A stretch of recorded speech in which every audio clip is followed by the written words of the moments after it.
کسی کو اللہ کی عطا کے بغیر کمال والا مانیں گے یا کسی کو اللہ کی طرح مانیں گے، اور کوئی ایسا نہیں کرتا۔ نبی بنی میں کمال رکھنے والا اللہ، مجھے بھی آنکھ اللہ نے دی، نبی کو آنکھ بھی اللہ نے دی۔ اللہ فرماتا ہے اپنے پیاروں کی آنکھ تو میں بن جاتا ہوں۔ تو جس کی آنکھ میں قوت ربانی ہو، خیبر کا قلعہ کا دروازہ جو ہوتا ہے بہت بھاری ہوتا ہے، ہمارے ان دروازوں کی طرح نہیں ہوتا۔ حضرت علی نے اس دروازے کو ایک ہاتھ پہ اٹھا لیا تھا اور ڈھال بنا لیا تھا۔ بعد میں 40 صحابہ اس دروازے کو ہلا رہے تو ہل نہیں رہا، وہ سب حضرت علی کے پاس آئے کہ یہ اتنا بڑا دروازہ ہم 40 آدمی مل کے ہلا رہے ہیں، ہل نہیں رہا، آپ نے ایک ہاتھ پر کیسے اٹھا لیا؟ تو حضرت علی نے جو جواب دیا وہ میرے آپ کے سمجھنے کے لیے کافی۔ فرمایا اسے میں نے جسمانی قوت سے نہیں ربانی قوت سے اٹھایا۔ تو کس نے دی تھی؟ اللہ فرماتا ہے ان کے ہاتھ میں بن جاتا ہوں۔ قرآن پڑھیے، ملیکی کرامت قرآن پڑھیے۔ ملکہ بلقیس کا تخت کتنی دور رکھا ہوا تھا، 1 مہینے کے جانے کا رستہ، 1 مہینے کے آنے کا رستہ، کتنا وزنی تخت، پلک جھپکنے سے پہلے اللہ کا ولی لایا یا نہیں لایا؟ قرآن ہے، کسی اور کتاب سے نہیں پیش کر رہا، قرآن ہے۔ تو یہ کمال کس نے دیا تھا؟ اللہ نے دیا تھا۔ تو اللہ کی عطا کے بغیر مانے کہ نبی میں کمال ہے یا ولی میں کمال، یہ ہمارا عقیدہ نہیں ہے۔ ہمارا عقیدہ یہ ہے جس کسی کو جو کمال ملا ہے رب کا دیا ہوا ہے، اور رب نے دیا ہے، اور اپنے حبیب کو اس نے جامع کمالات بنایا۔ میرے نبی کو جتنا رب نے دیا کسی اور کو اتنا ملا نہیں ہے۔ ہم مزاروں پر سجدہ کرنے یا مزاروں کا طواف کرنے کے نہ قائل ہیں نہ عامل ہیں۔ قائل کا مطلب کہنے والے، عامل کا مطلب عمل کرنے، یہ ہمارا عقیدہ ہی نہیں ہے۔ اگر کوئی مزار کو چوم لیتا ہے یا مزار پر جاتا ہے، وہاں جا کے دعا کرتا ہے، صاحب قبر سے سفارش کرواتا ہے، یہ ہرگز غلط نہیں۔ آپ کہیں گے مزاروں سے جا کے مانگتے ہیں، کیا مانگتے ہیں کہ جی میرا یہ کام کروا دیجئے، تو اس کہنے میں کیا غلطی ہے کہ آپ اللہ کے پیارے ہیں، میری سفارش کر دیجئے؟ یا یہ عقیدہ رکھے کہ اللہ نے آپ کو اختیار دیا ہے، اللہ کے دیے ہوئے اختیار سے، اللہ کی دی ہوئی طاقت سے میرا یہ کام کر دیجئے، تو کیا غلط ہے؟ یہی تو آج دنیا میں ہو رہا ہے۔ میں کسی کے پاس درخواست لے کے جا رہا ہوں، کام کروا رہا ہوں، ہاں یہ سمجھے کہ یہ خود سے کرے گا تو غلط ہوگا، اور یہ ہمارا عقیدہ نہیں۔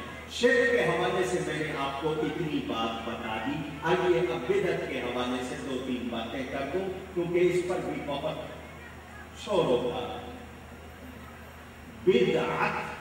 بدعت لفظ نہیں ہے، بدعت بدیع السماوات والارض قرآن میں۔ بدعت کے لغت میں معنی دیکھیں گے تو نئی چیز، نیا کام۔ جب اسلام کے حوالے سے بدعت کو ٹرم اصطلاح دیکھیں گے تو ایسا کام یا ایسی نئی بات جس کا ثبوت دین میں نہ ہو۔ بڑی توجہ سے تمام حضرات و خواتین سن لیں، بدعت کی تعریف ایسا نیا کام، ایسی نئی بات جس کا ثبوت دین میں نہ ہو۔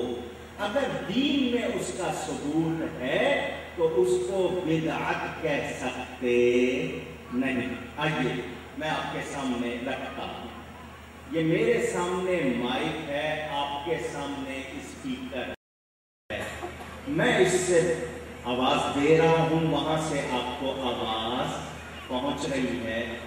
یہ بدعت ہے یا نہیں؟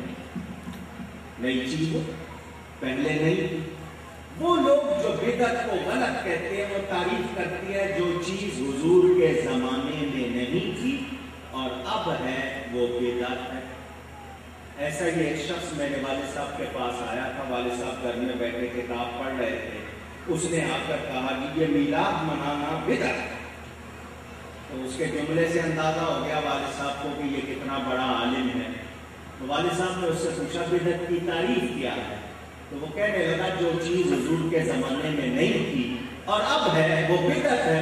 تو والد صاحب نے فرمایا تم تھے اس زمانے میں؟